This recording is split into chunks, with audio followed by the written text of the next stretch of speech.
nation! No donation, no salvation! And remember, respect is everything.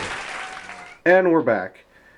So, yep, it's October, so as you can see, I've already got the review set up ready to go. And I figured, why not for my first video of October, a character who, unfortunately, is become a regular punching bag in the Transformers, I guess, fandom and universe, because today it's Cliffjumper from the War and Fall of Cybertron games. Alright, so obviously we're gonna get Cliffjumper out of the packaging here.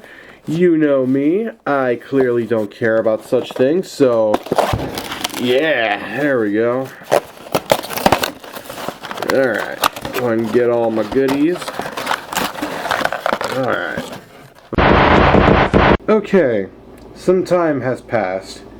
I decided to mess around with the figure and record the unboxing section separately since, well, I figured that's just a smarter way of doing things and, you know, more efficient, if that makes sense. Also, forgot to put my other jack-o'-lantern over here. But yeah, it's that time of the year again, so that's part of the reason I'm starting with Cliffjumper, because, you know, the whole zombie thing from Transformers Prime. I know, it's old humor. Let's look at the car mode. So, I'm not gonna lie, I like the car mode. It feels really nice in the hand. It definitely does feel like a good computer mouse, which I think is funny. Because I know people have been saying that this thing legit looks like a computer mouse turned into a car. And I can see it. Yeah, you know, these would be your buttons, so those are your clickers. Here's your scroll. You know, yeah, that's cool. I do a little bit of PC gaming. Not too much though, just because my computer's a toaster. But anyway, it's irrelevant. Only problem having with the vehicle mode is this stupid panel keeps popping up for no reason. So any slight little yeah, you see what I mean? I'm sure it's supposed to tab in better, but I can't get it to stay. Okay, except that time, of course. Thanks, Cliff. Maybe we're a total liar. Well, let's just get straight to the transformation.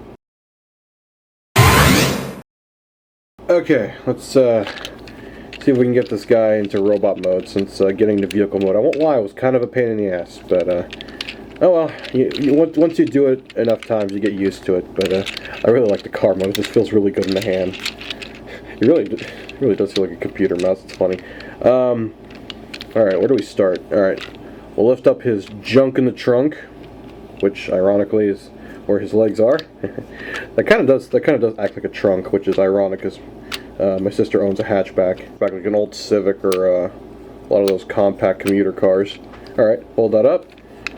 Pull the legs out. I already unclipped that one just because I don't want it to be too much trouble. Alright, go ahead and one thing I will say, it's very fiddly, but once you know where things are supposed to go, it's not the worst thing in the world.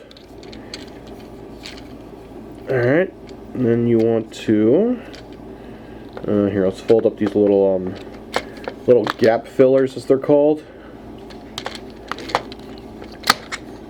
Go and fold those up. Actually, I think those are his feet. Okay, never mind. I figured out what those are now.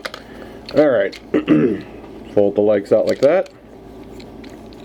So yeah, I'm doing this a little differently. I'll unbox the figure first for the opening, and then I'll take some time to mess with it, figure out how to transform it, and then, you know, demonstrate it. Even though I kind of prefer starting in the mode that it comes out of the box. I understand it's just better to just get a feel for things first. I know I should be explaining these, but you can see what's going on here. All right, go ahead and come on. There you go. Fold that out like that. Grab the wheel. I always like to just grab it by the hub, really, but yeah, you can just fold that out like that. Then you can get the arms loose, fold them down, continue to fold those forward.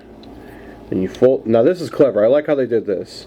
How the rest of the fist just kind of fills in the gap for the arm. So that is clever. I'll give them that. Something that is a lot better done here than on the original.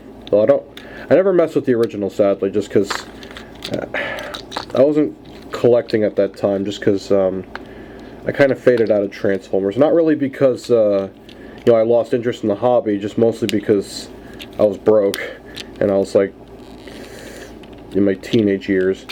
So, you know, it is what it is. But that is neither here nor there. Oh, okay. Okay. Okay. Go ahead and pull the arms out. Oh, gently. Pull those out.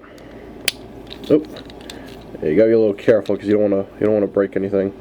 Go ahead and fold the shoulder pads down. Rotate those down. Do the same for the other side. Fold it outward. Oh, crap. Okay. Yeah, it's supposed to fold down, but I botched it there. I'll take the L on that one. Oh god, I'm using all that modern terminology crap. Anyway, go ahead and fold this down, because you do need to separate this from the back. Alright, fold that down. Rotate it around. Fold and straighten legs out.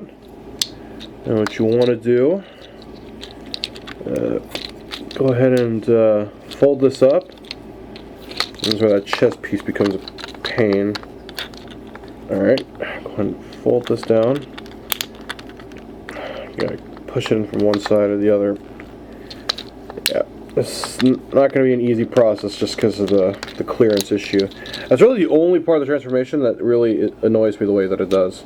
And I know why too. It's the stupid tab that they put in place.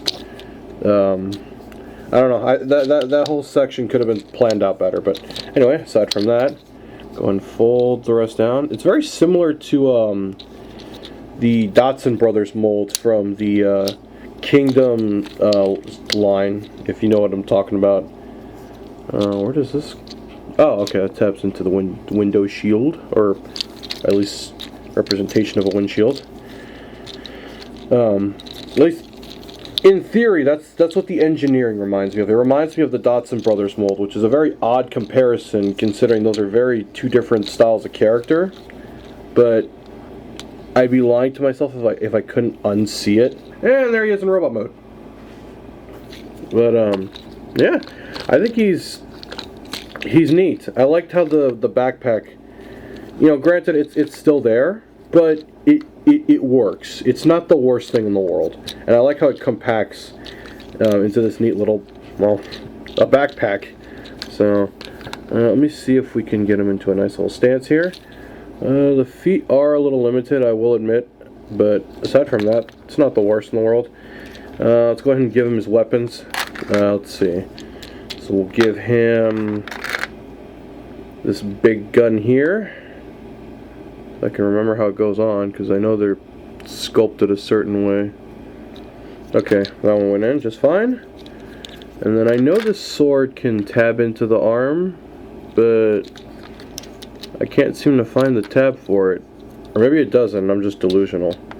Whatever. Alright, so there's his little sword. Why does this look familiar? I know. But yeah, he's a neat little guy. I like him. Really not much else to say about him.